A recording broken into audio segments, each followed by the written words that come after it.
Welcome to the Grey Range Podcast. My name is David Rousseau. We're going to explore the poetry of how we live, how we learn, and how we find our way along this strange path we call life. If you are curious about people, their stories, and all things savage and wonderful, then join me on the Grey Range.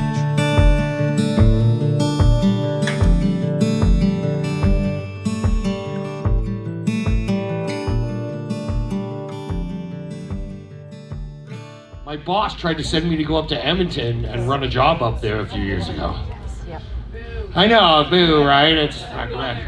That's what I said, right? And then I went up there and started running the job after a couple months. Like, it's not that bad. Edmonton's not that bad a city, right? I'm kind of comparing the two cities in my brain, and I feel like Calgary is like that hot girl in high school that would only date football players. You know, but Edmonton's like that really cute girl from drama class who likes to fuck, you know? She's kind of into girls a little bit and shit, right? But by that deduction, then Red Deer's that weird chick from art class who's like pulling her eyelashes out and rubbing them on her legs. Grande Prairie's that real seedy girl in high school who grabbed you and sucked your dick in the janitor's closet, right? Oh, shit. This bad boy up. Right on, man. Welcome to the Grey Range Podcast, Mr. Ben Bauce. Thanks for having me. And my official co-host, Lucas Orich. Yeah, man. Cheers, brothers. Cheers. Cheers. Yeah, nice to meet you, man. Nice to meet you too. Right on. Oh, that's nice to have a cold beer after a long drive. I bet. Coming in from Calgary, eh? Yeah. Left pretty early, though, and I got, it's nice. This time the opener drove. So Oh, there you go. Usually I end up doing most of the driving as well. Yeah. But yeah, this time the openers. So I got to, Put be him on to the work. phone working the whole time is all There that you go. meant. Yeah. There you go. I'll get you to get that mic about a close. fist from your face. Okay. That'll get us the best sound on the mix. Sweet. When we Okay. mix it down. So I don't know if you know the format of this thing. Basically, I'll read a piece. Okay. From this was in my collection of poetry that I wrote last year. It gets a conversation going, and then we'll see where that leads us. Cool. And because you were one of the guys who, when I kind of conceived this, I was like, well, who do I know that's interesting enough to have on a podcast? And you made the list. Oh, nice. So there was a few people that I actually had pieces picked out for. So I had a piece in my collection called The Comedian, and I was like, oh, I'm going to read that. And then I just read it moments ago, and I'm like, fuck, that's depressing. We're not reading that. Yeah, he was sad. It's probably apt, though. That's It might be, but yeah. Okay, we'll read it after. We switched it up. Okay, cool. I switched it up to something a little more lighthearted. Sweet. This one's called It's Funny When We Fall. Hasten the fall, running to the edge and over, breaking the walls, hitting them so much more that they come down, overcome, laying down. This strangled reply is the best I could find. Maybe making all this happen was a joke. I hear laughing, oh so close, in my bones. It must be coming out of me. Must have had it all backwards. Somewhere I went wrong. Twisted up the answers, made up lyrics to the song. It was all right and perfect. It was all bright and new. Before I trusted myself with the better parts of you. I guess you showed me I'm just a clown. Here for the music, here for the crowds. I'm breaking my one rule, I'm letting you in. Now getting out, that's going to be fun in the end. I wonder who will win. Have a heart, give in softly. Lay down and understand me. I'm not laughing because it's funny. I've lost my mind and my country. Played a game for the highest stakes and lost. I guess that's my mistake, but all it cost was everything I had. Wouldn't you love to be mad? I'll never cry again. I've lost that part of my eyes and my smile. I'm waiting for the moment now. I'm chilling out in style. They'll never say that I went down without a fight. I'll be here every night. My name lit up in lights. I'm here to paint the town and burn it down. I've got big things planned, all right. You should really stick around. If you listen hard, there's always laughter in you. Part of you has lost it too. It's waiting for the fall to catch you. Madness is a descent, and laughter is the net. Oh, that's great, man. But we're supposed to believe that was more lighthearted than the other one? Yeah. Well, Yeah, the other one was actually much sadder. Yeah, okay. Really? Yeah. It was, if they want to read it, they can buy the collection on Amazon. Yeah. It'll be there. Cool. But you're here. Yeah. You're doing some stand-up. Yeah.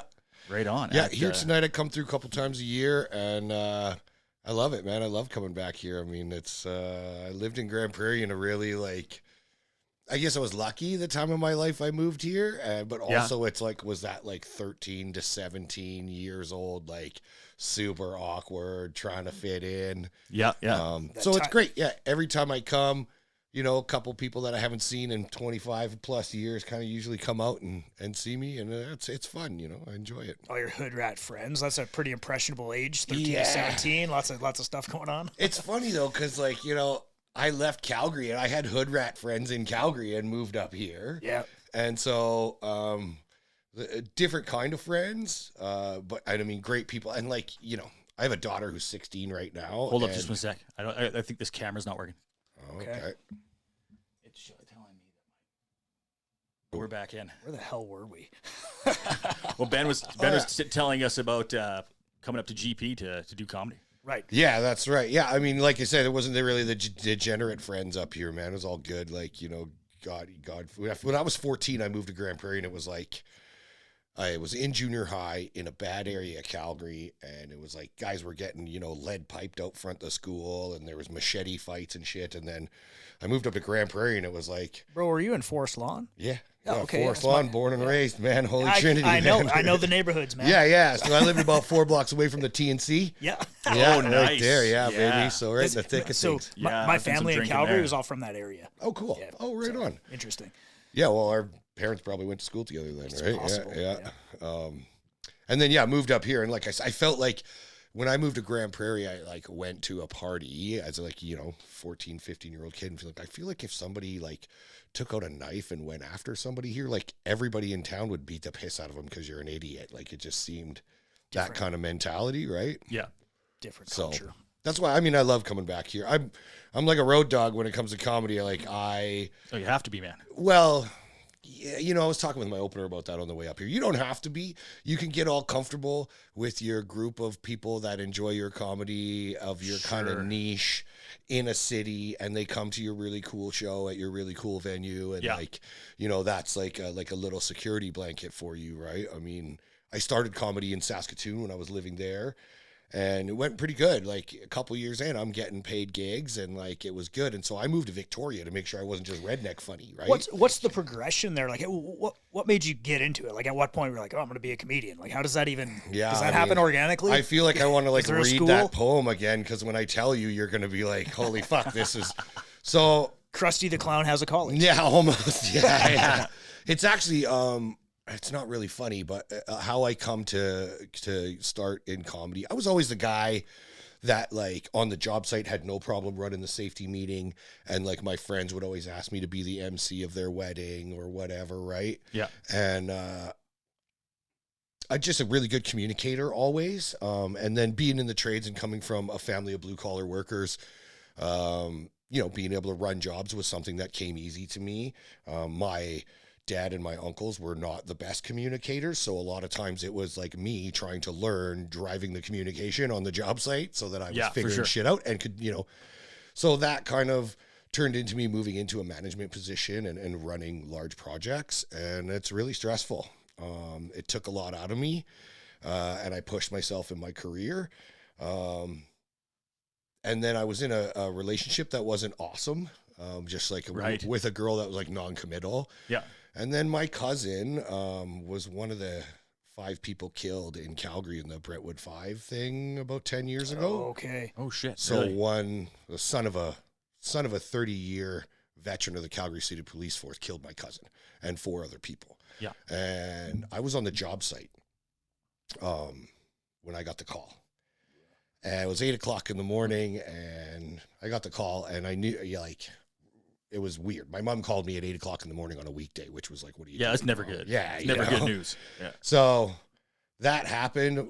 My employer was really great, just kind of let me take some time and go be with my family and stuff. And it was like a lot to work through. And that kind of turned into, I came to this like real bad, like loss of faith in us as people. Sure. Yeah, that could do it. You know, for sure. Yeah. And so, you know, it was a couple years of like, you know, going to therapy and focusing on my health. And I had always like been a really big comedy fan, and had always so I'd started writing jokes.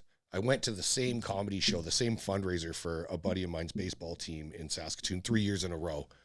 And the fourth year I said, you know what, next year I'm doing 7 minutes here. So I set that goal for myself. Okay. And then I was writing, and like I did 2 open mics in Saskatoon for a grand total of maybe 8 people if you added up the audience from both shows. Nice. And I figured I was ready, you know. There you go. And my first 7 minutes of comedy, I still have a couple of jokes that like obviously are a lot better now, but like they've kind of survived that and continued to grow and be in my act still because they're really great. But I went up and did 7 minutes at this show, and the headliner, great guy, was like, that was really funny, man. Do you want to do a spot on Wednesday night at the bar? And I'm like, fucking A, bar show. Yeah. And so did that and went really good. And I'm like, okay, this is the thing that I do now. So, and never look back. There you go. It's like a drug. You get up there and you feel that energy come back from the audience, and it's all I can really equate it to is like having a really sick key bump that you don't feel like shit the next day. Yeah, exactly. What? That's funny as shit. What year was that then? Like when did you? So 7 years ago, I started in 2017. Okay. Wow. Yep. Yeah. So 2016, and then 2017 was really hitting it hard. And like I said, I was in Saskatchewan, so there wasn't like I could probably get up 3 times a week, and that was like either Friday night at Yuck Yucks or Saturday night. The Laugh Shop still had a room there. Is that in Saskatoon? Yeah.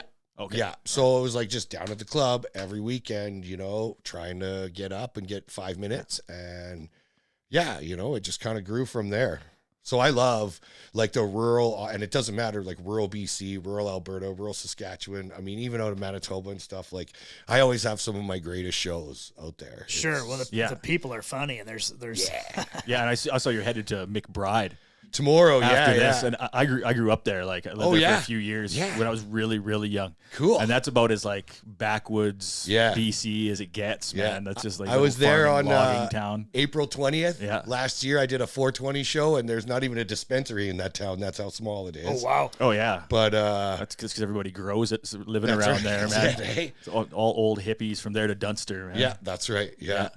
So I have some mutual friends that live out there, and so that was great. I kind of looked to tag in a show with this. Oh, okay. To make it worth it, right? Like, this is a long haul, so if you can't tag in a couple other shows, then you're kind of... So, like, next time I come out in 6 months, I'll probably, like, tag it in with Dawson Creek or something, right? Sure, yeah. I've already been up to Fort St. John twice in the last 6 months, so I got to... Sorry to hear that. Yeah, you know what? There's a cool little theater up there, the Lido, and I like it, man. It's awesome. Yeah. So. No hate to Fort St. John. No. I worked up there a bunch. I worked extra hard, so I didn't have to stay there long, though. That's right, yeah. And most dudes I know, like, that worked Seismic or anything like that went up to Fort St. John, they were like, yeah, that was the first strip bar I ever went into. And I'm like, I'm sorry to hear that. Yeah, that's tragic. Yeah, it's the kind of towns you end up in, man. That's right. I remember when I was in the moving industry, and I'd end up in bars, in hotels, with movers, strippers, musicians, and comedians. Yeah.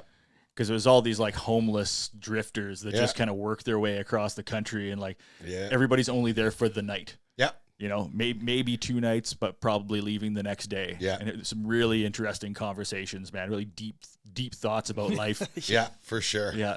And if that happens, I'll like go to a random North Battleford one time, you know, go to walk in the elevator at the hotel, and like the doors open, and it's an old guy I went to high school with who plays in a band, and you're like, buddy, what are you doing here? I'm like, I'm telling jokes. What are you doing? I'm playing tunes. I'm like, well, fucking sweet. Right on, man. You know, like, Nice. Look at us. We made it. We're in North Battleford. Yeah, exactly. Made the big time. Yeah, just got to survive North Battleford. That's right. Yeah. As long as you get paid and not shanked, it's a good show in North Battleford. Yeah, that's right. Yeah, for sure, man. So you're doing a lot of like full Western Canada stuff? Like you're saying you were out on the island for a while? Well, I moved, right? So, yeah, to kind of get back to, you know, what got me started in comedy, it was really just like I had to find something that was for me. At the time, I had a 9-year-old daughter. I was a superintendent for a commercial company.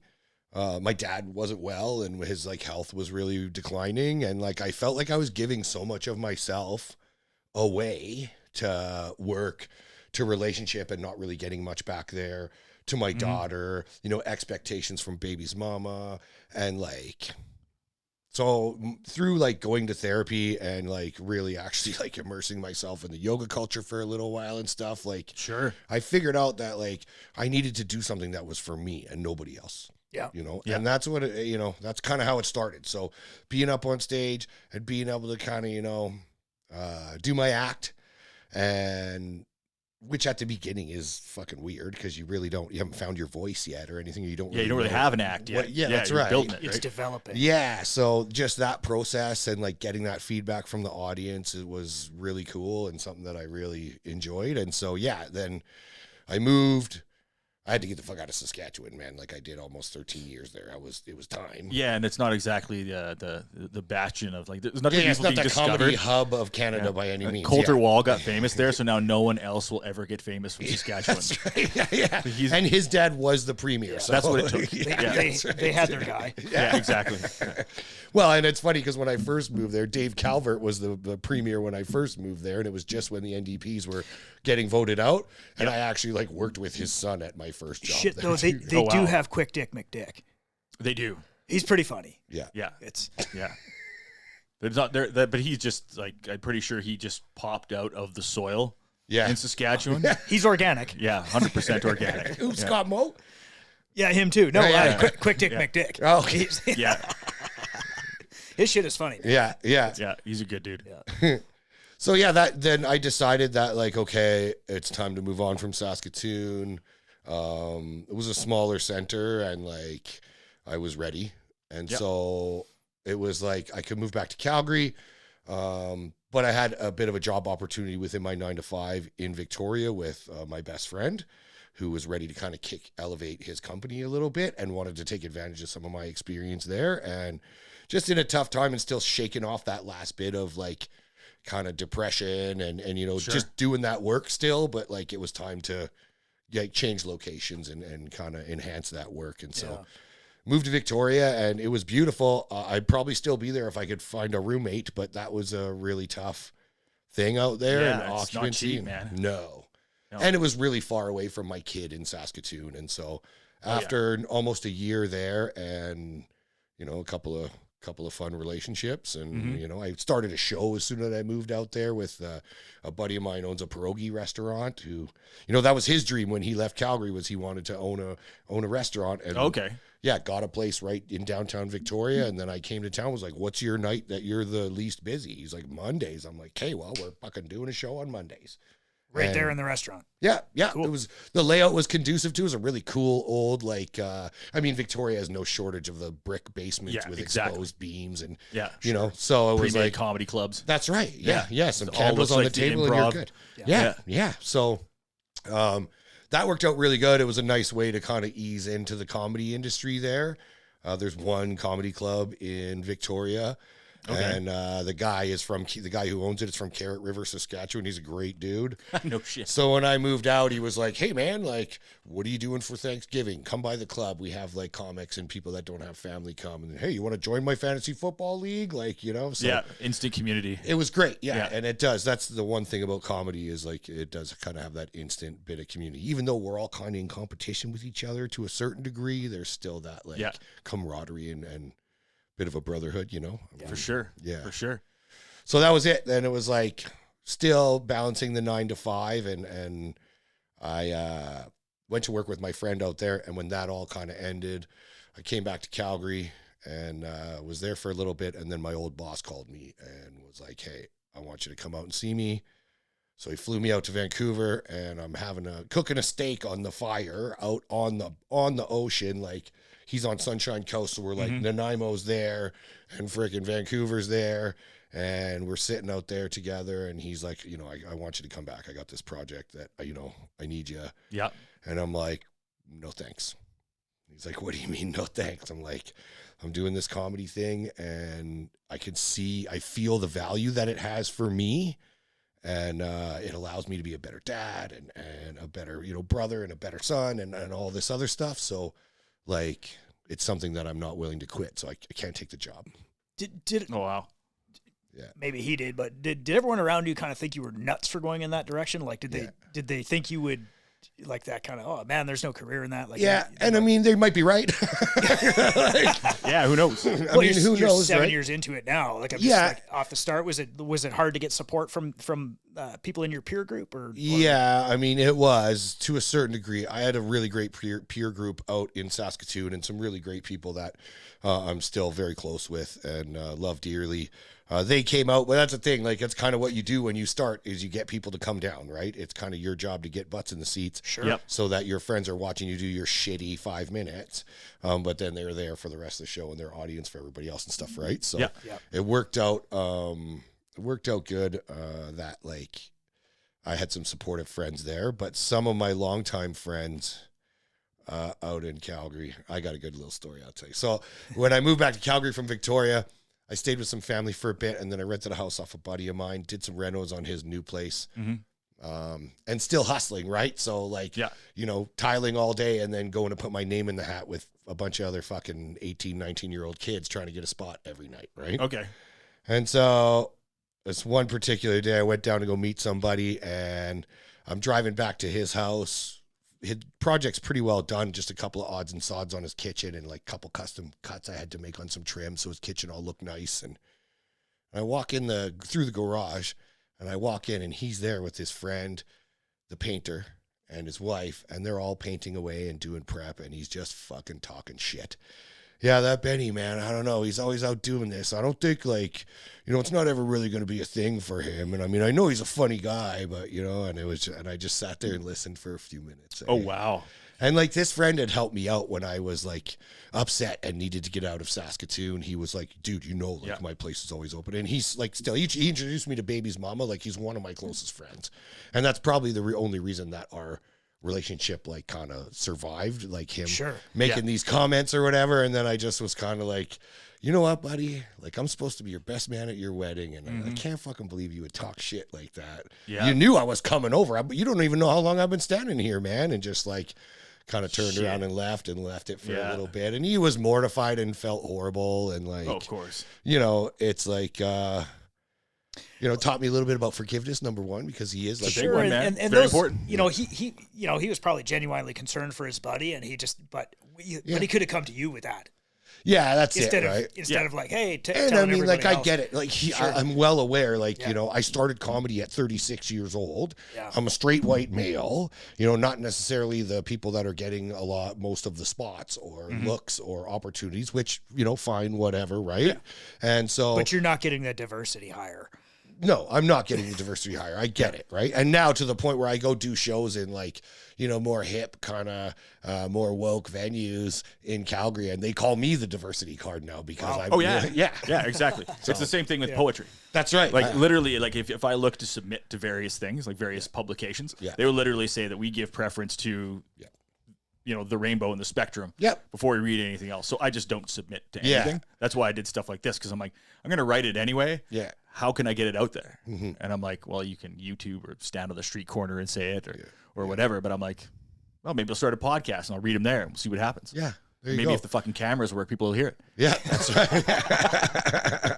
Well, and that's it, right? I mean, I don't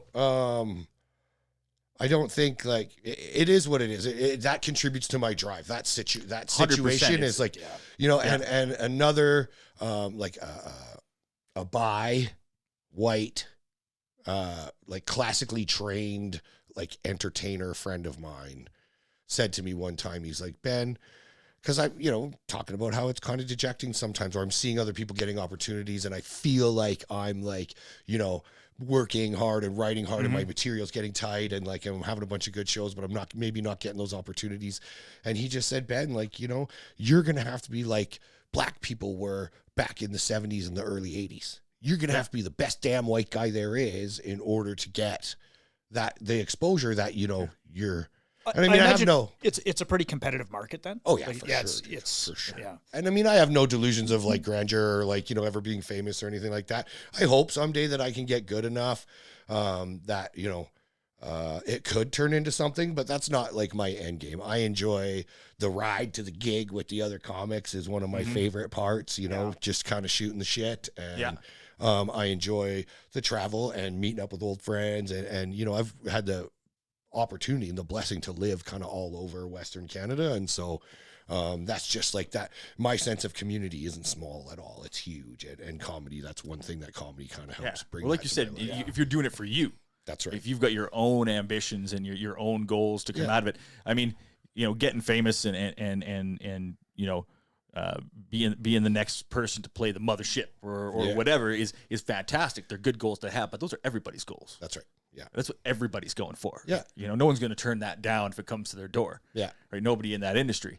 Mm-hmm. But you got to still be doing it for you at the end of the day and getting something out of it every day to get you to come back and keep writing and keep creating new stuff. And that's the way it is being a creative person. It's got to be intensely personal. It's got to be telling your story, nobody else's. For sure. Right. And I mean, you look at what audience is and whether it's poetry or storytelling or stand-up comedy or, I mean, even like improv, anything like that, performance, like if you can give your audience and whatever your audience is a little taste of something that they're not going to get in their own life through their own experience, then that has value there. And you look at now with like AI and, you know, the script or screenwriters guild and stuff. I mean, and I don't know, some people think they've just been regurgitating the same Marvel movie over and over again for years and stuff. But I mean, every once in a while you see like there's something within that script or that poem or that bit or whatever that you're giving the audience something that they're not going to get on their own, and you're enriching their life through your experience and how you tell that.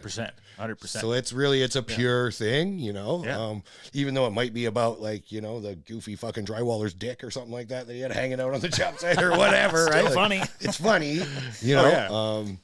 But yeah, so that's kind of, yeah, and comedy is medicine, man. Like laughter is medicine, man. If you're making people laugh, if you're bringing humor into people's lives, you're performing a public service, man. For sure. Like, I've never been to a comedy show where I died laughing that I didn't come out feeling way better. Forgot about all my problems. Yeah, there's nobody, or at least I've never seen it, but there's not usually people fighting at a comedy show. Usually everyone's laughing. I'm sure you have. Guys trying to beat up the comic, but usually the ones that I've been to, like everyone's there to have a good time. They're laughing and it's pretty chill. It's usually it's usually a better atmosphere. Yeah, definitely. And I mean, like you're always gonna have those people in the crowd that's like, hey, she won't shut up, or you know, there's gonna be that Karen there that's not gonna agree with something that's been said, and then you have to essentially like stall the show to explain to her that like, it's a joke. If you don't like it, then feel free to leave. Hey, is there one in every crowd? No. Okay. No, there is like, I don't know. Some comics feel like there's like one goat. There's one person that you can kind of go after and it'll work out in every show. I'm not that type of comic. I work with guys that are like that. Like, guys do a lot of crowd work. Yeah. And I mean, and once again, it's funny and like, it's just a different style. Right. But there is like, not like for the most part, crowds are pretty good. Yeah. And like, especially like people that are paying money. Even this open mic I started at my buddy's pierogi joint, like you charge $5 to get in if you want to watch it, because if you paid your $5, the odds are you're going to shut up and enjoy the fucking jokes like everybody else. You know? Yeah, exactly. Right. You're invested. That's right. Yeah. So you'll always get the, you know, like the bachelorette party is the arch nemesis of stand-up comedy, right? That and hockey are the two things that screw comedy over a lot. But that being said, I've also had a bachelorette party like at the club when I was there hosting, and they were the most fun people. And in between acts that I brought up, it's like, oh, we'll just fucking check in with the girls there. How we doing? Yeah. Like, you know, like, a little built-in material, right? Yeah, just kind of keeps things flowing.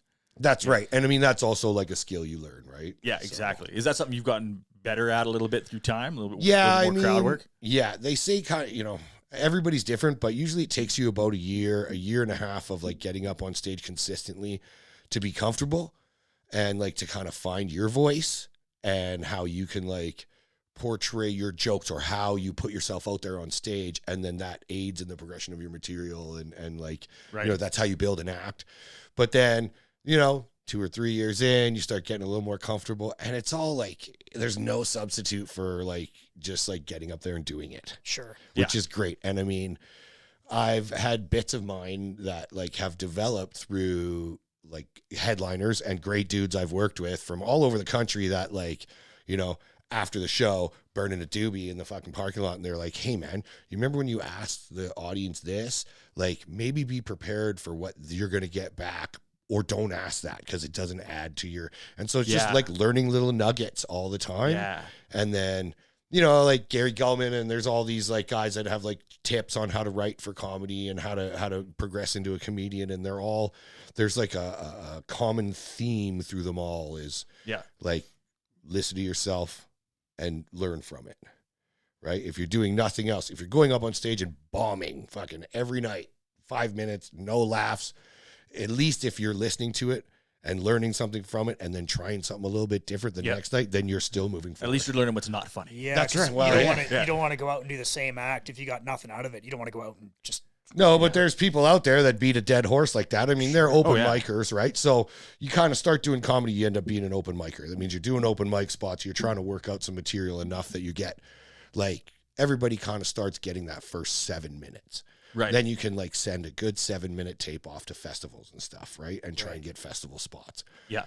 So once you get that good 7 minutes in, then you start to kind of work on the rest of your act, being that, you know, crowd work and developing your jokes. And so you start out, it's kind of like a 5 to 7 minute thing. Is that kind of the normal? And then what does that progress to? Like, how long are your shows now when you go up?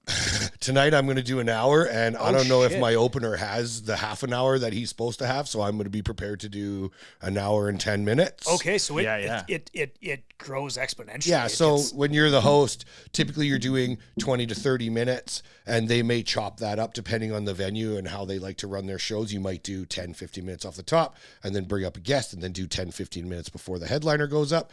Okay. But like that progression, you kind of start as an open micer, then you move into being a middle act. And so when you've got 20 minutes and you can go to a comedy club and do that 20 minutes and it's, you know, solid, then you're a middle act. Yep. So that means you're making the less money. You're probably doing the driving. You're definitely squeegeeing the fucking windshield when we stop for gas kind of thing, right? Yeah. And like, you're buying the chips. That's right. Yeah. And then once you've kind of done that enough, then like if you have that awareness of the crowd and you've learned that and somebody sees that, then they'll offer you a job as a host. So then you're the MC, which is a different job entirely from being the middle act or being the headliner. The host, you're there for the show. Right. You understand the crowd, you understand the energy, you understand that, you know, there's a time for the show and that at this time they're going to put the bills on the table because they know the show's supposed to be done soon. So you got to know, you know, have that awareness of things. And then know, okay, this like guy I brought up to do a 5-minute guest spot, like did horrible jokes about making out with his dog. So I better tell some jokes now and get the crowd back into it because I got to bring this other poor bastard up to go tell some jokes. Yeah. And you don't want to have him burn up. Come in, trying to recover this. That's right. That's right. So as your job as a host is a little different, right? Okay. So then you host for a while, and like I was lucky. I worked hard. I also like knew that I wasn't, you know, a young, cool 23-year-old kid, so I probably wasn't going to be getting a lot of spots like offered to me. So I started running my own shows. So I ran my own shows, which meant I did a lot of hosting for my own shows. Right. So I was a really good host. So then ultimately, like the club is kind of your gauge, the comedy club. So if you're getting spots at the comedy club to host, well, then you're an effective MC. Some owner or club manager has seen you and they go, yes, he has the skills we want. Get some stage presence. That's right. Yeah. That's right. Yeah. So that's kind of progressed. And just in the last, like my opener asked me on the way up here, like, you know, do you consider yourself a headliner, or what year do you figure you started headlining? And it's like, I've been headlining this Grande Prairie gig for 4 years. I'll come up here. 4 or 5 years I'll come up because I know I can do a solid hour. You know, I grew up here, so I can you know, talk about some local stuff. We can do some crowd work, and I have enough solid material that will, you know, fill the time. And originally I started doing that because I wanted those longer sets. And then a comic from LA was telling me, we were actually going to yoga class together, and I'm like, yeah, so like, you know, I'm only this far in. I think it was only about not even 2 years in at the time. I was still in Saskatoon, and telling her, you know, oh yeah, so I've got a 25-minute spot here. And I'm like, and she's like, man, there is comics in LA and like other big cities, major centers through the States that they don't like. There's guys that'll be in it 10 years and not get a 25-minute spot. A, because they're not as funny as the people around them, or B, you know, their own personal progression isn't there. It's a saturated pool of talent. Like a lot of people. Yeah. So. Oh yeah. Whereas I was like, in my mid to late 30s, I had a good vehicle. I wasn't a piece of shit, Yeah, exactly. like, You're not sleeping out of your car, that's like right. trying to make ends meet. Yeah, a headliner would be like, hey, I'm going to Saskatchewan, and buddies would be like, oh yeah, call that Ben Bauce dude. He's a great hang. He rolls great doobies, and you'll get to the gig on time. It's like, fucking hey, okay, well, there you go. There you go. Yeah, stepping in kind of as almost a seasoned veteran before you start, right? At least in life. That's it. Yeah, right? And that life experience, right? I mean, I noticed that at open mics a lot. You get some young kids, 18, 19, 20, 21 years old, and they'll do some material that like write jokes that are, whatever.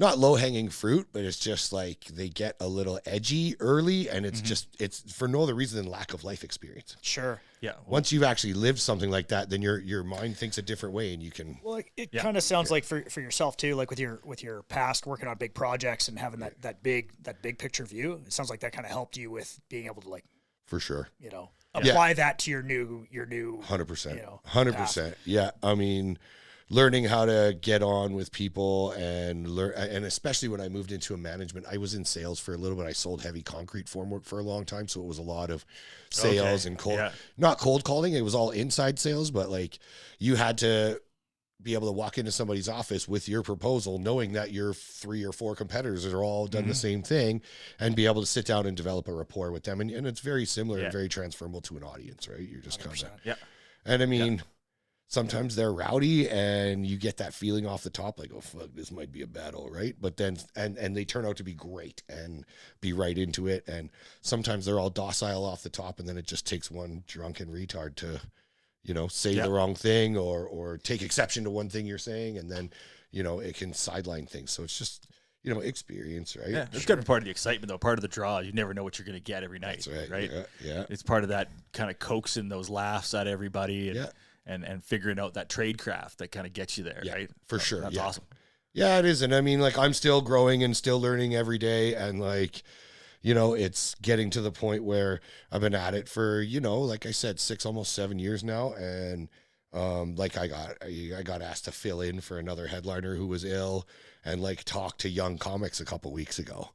And which was a weird thing for me because it's like, I'm still learning every day and figuring this out too. And I made that very clear when I started kind of, talking to these younger comics. It was just like, hey, I'm in no way the authority, but I'll just kind of let you know from my experience, these are some helpful things that I was, because I was 36 years old when I started comedy, I had the presence of mind to ask headliners that I was working with, like, hey, how long did it take you before this? Or, hey, if you could say something to you when you were where I'm at starting comedy, what would you say to you now?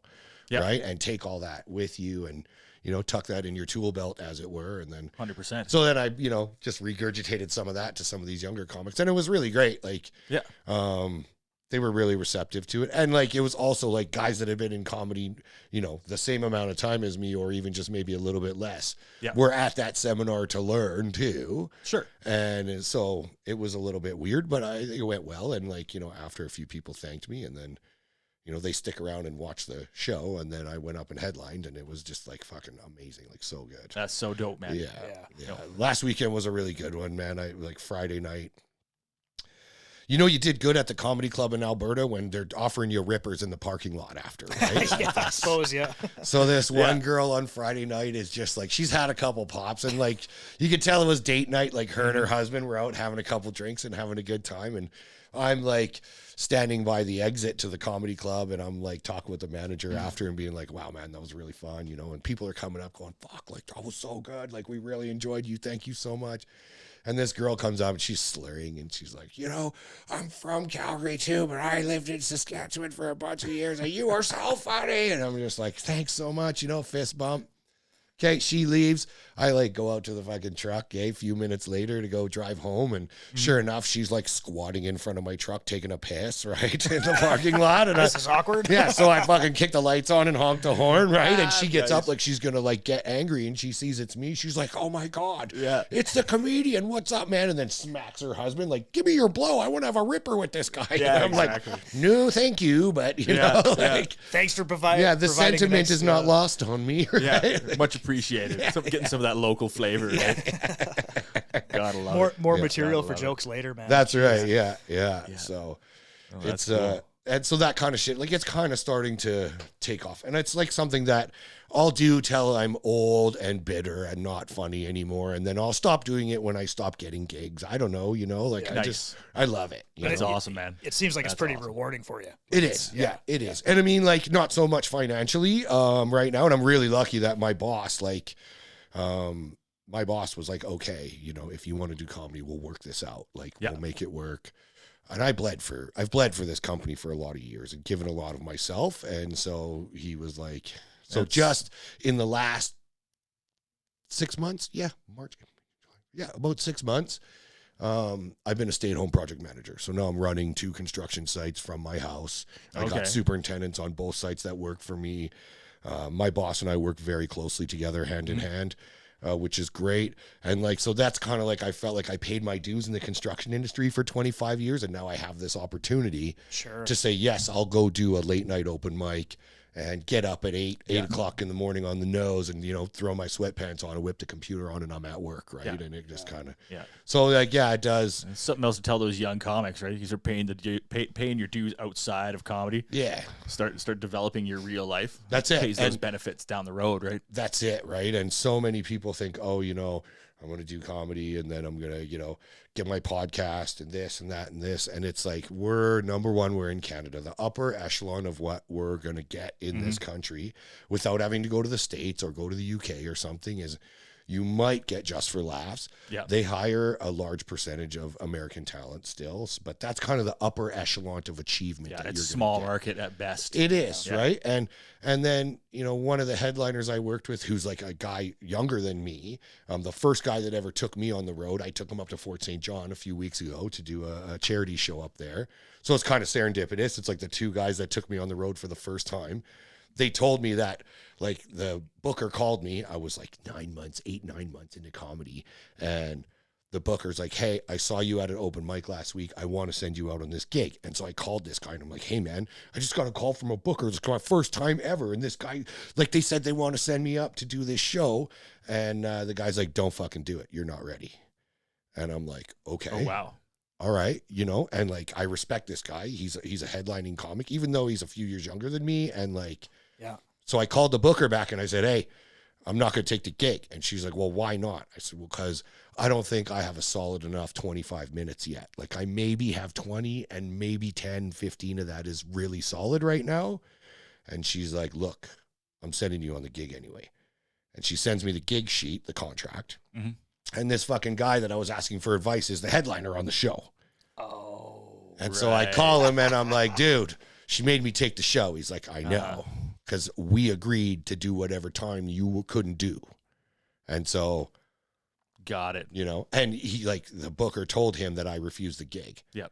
And that kind of earned me a little bit of respect, right? Because when you're when you're new, man, you're just like, I'll take anything. I won't say no to anything. Sure. What? You want me to perform in your backyard for 2 fucking Doritos and a fucking key bump? Sure, And I got to wear a clown suit? Yeah, that's right. Yeah, And when you're starting, you just want to get out there and work, right? And so, yeah, it was really neat. And so then we're in Fort St. John a few weeks ago, and this same headliner,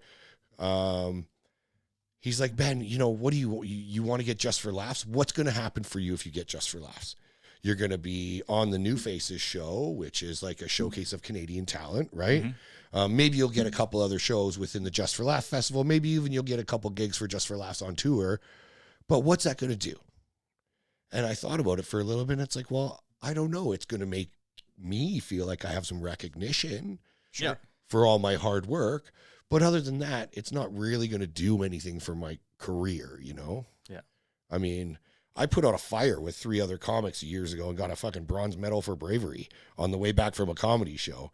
And did some interviews on CBC and stuff like that, but it did nothing for my comedy career, did a lot for my daughter, got to pull her out of school and she got to watch her dad get a bronze medal for bravery. That was the fucking pretty cool thing, but yeah, that's pretty awesome. Yeah, man. But I think, that 15 seconds of fame or whatever it is, or 15 minutes, whatever the hell it is. I think there might be some truth to that, but there's putting in hard work that usually pays better longer. Yeah, I know. And it's I've been reluctant.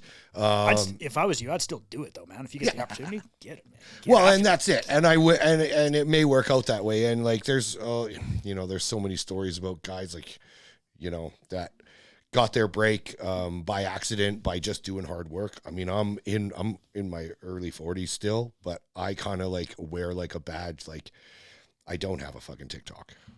Yeah. My YouTube thing, my YouTube channel that I started way too young, I put one clip on it, and it was like me in a competition when I was like a year into comedy. And so when people right now look at me on YouTube, that's all they get, because I'm so self-conscious. I have amassed so much footage and audio and stuff, but I'm just like super fucking worried to put it out there, because it's like, oh yeah, you look really fat in that Flames jersey. That video's not going anywhere or whatever, right? And so it's now at the time where it's like time to kick it up. It's time to do it. So. No, that's awesome, man. I just realized we lost another camera. Oh, really? So I'm gonna have to do a lot of splicing on this. So we'll cut her short. Yeah, okay. And thank you so much for taking the time, man. Yeah, when man. you come back through town, I'll make sure everything's working properly. We'll set aside a couple hours to do this. Man. We need a lot more time. We're just getting started. Yeah, man. Exactly. I'd love to do that, man, for sure. Yeah. And it would be great. Thanks so much for taking the time. Cheers. Where can they find you on social media? You got Instagram? Yeah, Instagram, I be like a Bauce, the letter I, the letter B, like a Bauce, Bauce. Sounds like house, spelt like sauce.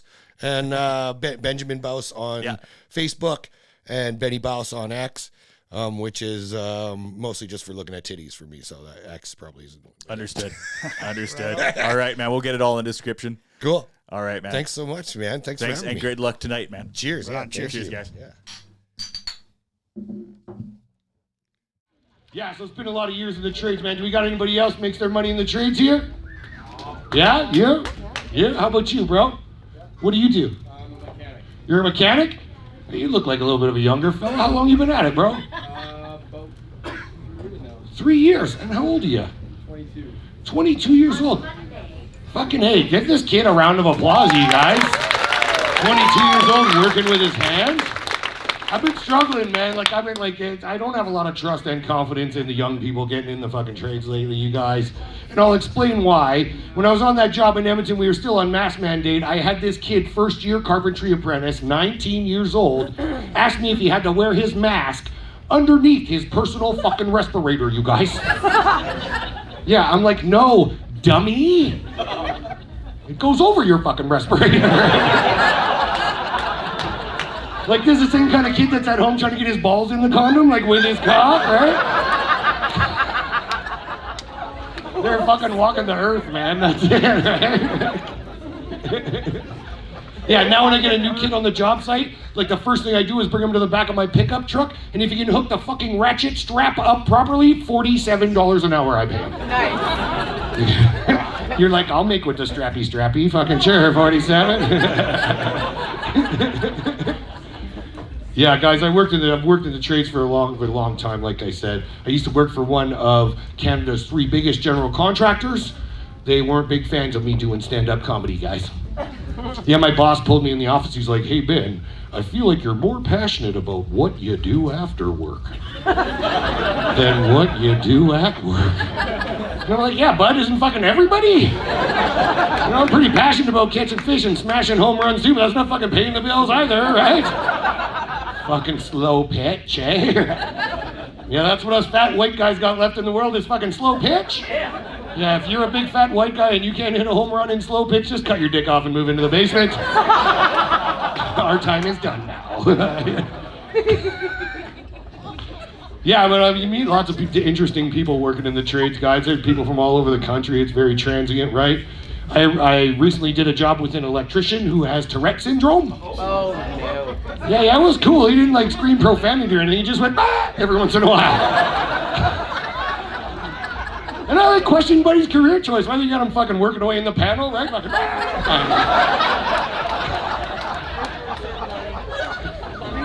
After that, I did this job with this plumber, like a restaurant with this plumber. And this plumber's mom must have taken like some fucked up birth control back in like the 1960s or some shit. Because this dude had a regular size arm, but only half of it, with a tiny little baby hand on the end of the half arm. And he'd walk around the job site like hacking darts with a tiny little baby hand, guys. It was fucking gross, man. Yeah. But he was a really fun guy and a good sport. For $10, he'd let you put your wiener in the baby hand, take a picture, it would look fucking huge.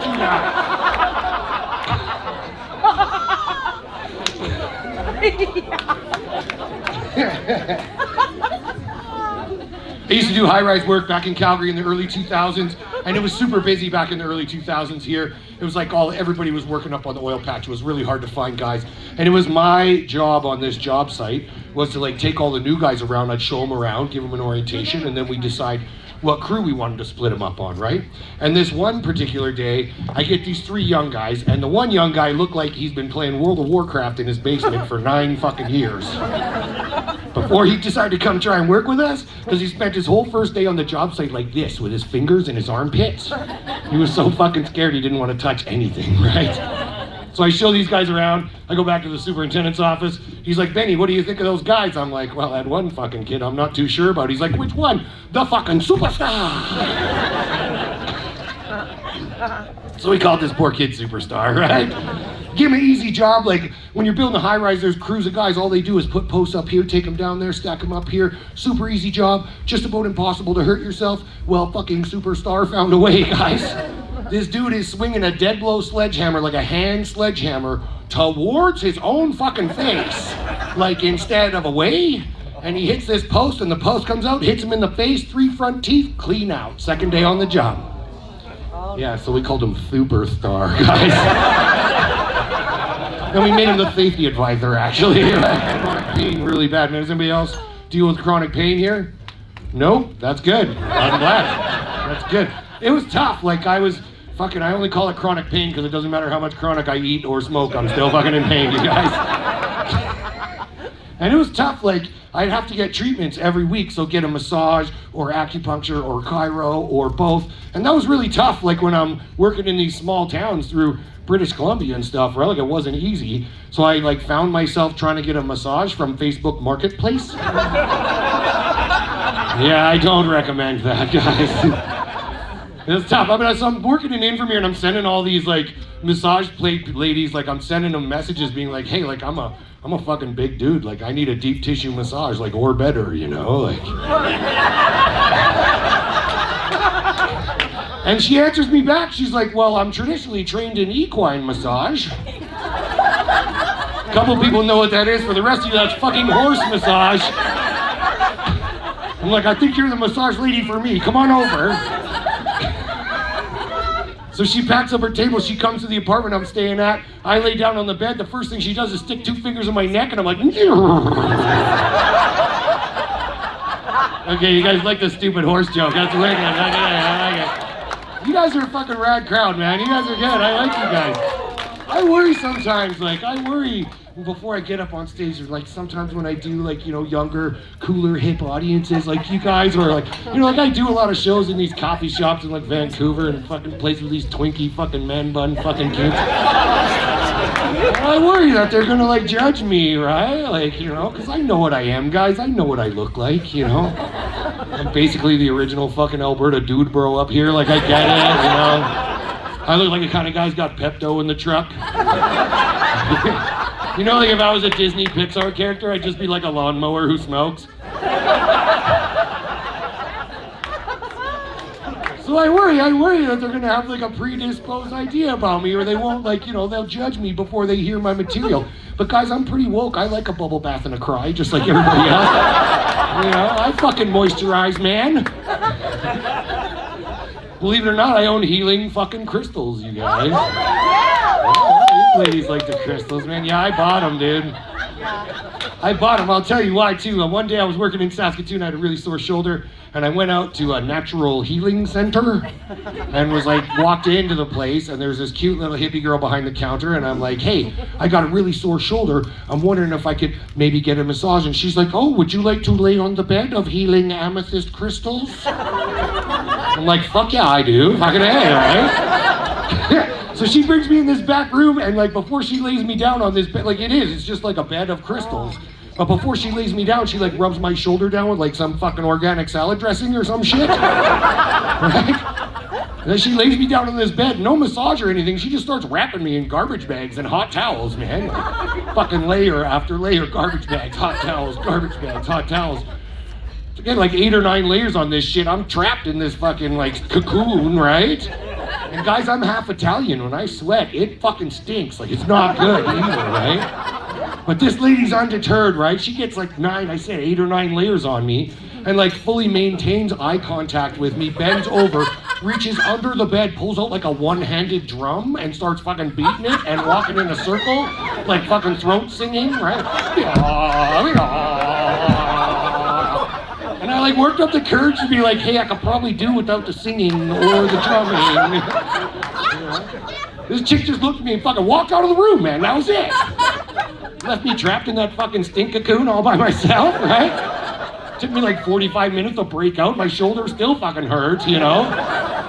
So then I escaped from this thing. I put my clothes on. I like go back out the front, and this lady's just sitting there. I'm like, hey, what the fuck happened there, honey? She's like, I'm on mushrooms right fucking now. So I bought the fucking crystals and went home. I was like,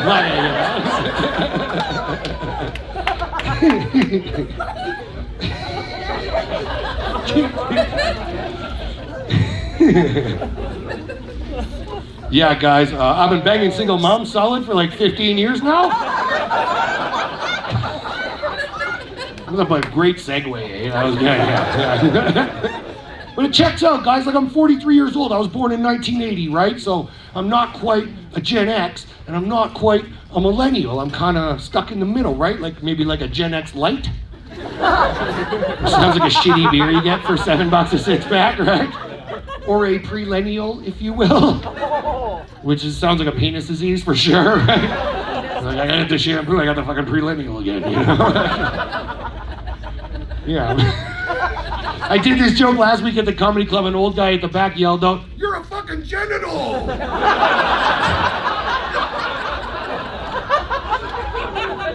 So it's tough. I'm kind of stuck in the middle a little bit, right? Like, I don't feel like one, I don't feel like the other. Like, if I lose my vape, I'll be upset. You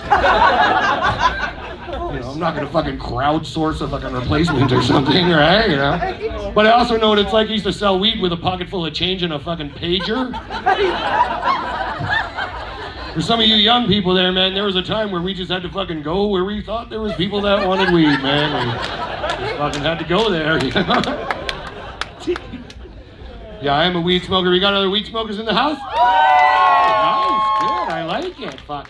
So, like, I'm in management at my job, and when the pandemic hit, we shut the job site down for a week or so, and I could work from home, and 4 days into working from home, my iPhone wouldn't recognize my face unless I was really fucking high, you guys.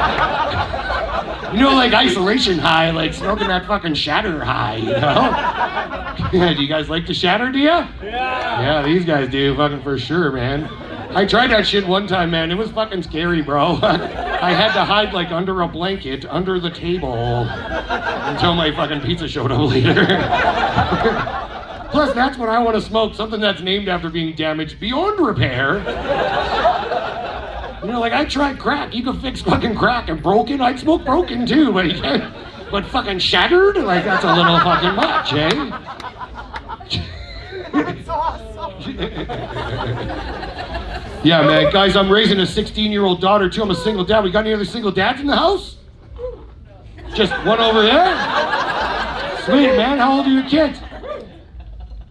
9 and 12. 9 and 12, eh? The rest of you got some sick pull-out game. Good for you, fucking hey. 9 and 12, boy or girl? One of each? Just fucking wait, it's coming, bro. You got the easy shit now, man. I'm raising a 16-year-old girl, you guys. It's fucking horrifying, I tell you. So bad, dude. And she's beautiful, too, so every time I look at her Instagram, I gotta crush a lorazepam in each fucking eye. Scares the shit out of me, man. Her name's Takaya. I named her after a sweet little hippie girl I worked with at the Crossroads Hotel in 1995. True story, man. Yeah, but that wasn't my first choice, right? Like, my first choice was I wanted to give her, like, an old lady name. Because nobody's ever been like, hey, man, I think I'm going to slip Mildred a pill tonight, you know? What do you do? Fucking slide it in her mint julep or something, right? Nobody's ever been like, hey, Agnes, show us your tits. Like, no one's ever said that, ever, right? No stripper DJ's ever been like, ladies and gentlemen, welcome to the stage, Beatrice! You guys have been a lot of fun. Thank you so much. I'm Betty back.